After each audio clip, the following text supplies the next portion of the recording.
তোমরা কি জানো নর্থ কলকাতার বুকেই লুকিয়ে আছে এক টুকরো ইস্কন? মায়াপুর ইস্কন মন্দিরে তোমরা কম বেশি অনেকেই গেছো, কিন্তু নর্থ কলকাতার এই ইস্কন মন্দিরে কি তোমরা এসেছো? আমি দিয়া কলকাতার ঐতিহ্যবাহী মন্দির এক্সপ্লোর সিরিজের ডে 2 তে তোমাদের দেব নর্থ কলকাতার ইস্কন মন্দিরের সন্ধান, যেখানে ইস্কনের রাধারানী কিচেন থেকে থাকে প্রতিদিন ভক্তদের জন্য নিত্য ভোগের সুব্যবস্থা। এছাড়াও রয়েছে এখানকার নিজস্ব প্রসাদ ভবন, যেখানে বিভিন্ন রকমের ভোগের প্রসাদ থেকে শুরু করে doi bora, veg biryani, veg pizza, burger, chow mein, spring roll, khichuri prasad, অনেক রকমের কেক, শুকনো প্রসাদের অনেক আইটেম পেয়ে যাবেন। বিকেল 5টা থেকে রাত 9টা পর্যন্ত এটি খোলা থাকে। এখানে মূল মন্দিরে পূজিত হন চৈতন্য মহাপ্রভু ও নিত্যানন্দ প্রভু, অর্থাৎ গৌরনিতাইয়ের বিগ্রহ।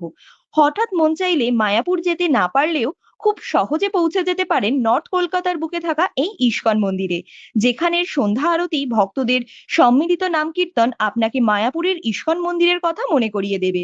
মন্দিরের বাইরেই আছে ইস্কনের নিজস্ব গিফট শপ। এক্সাক্ট লোকেশন জানতে কমেন্ট করো। এই রকম আরো ভিডিওর জন্য অবশ্যই দিয়া এক্সপ্লোর চ্যানেলটিকে ফলো করে রেখো।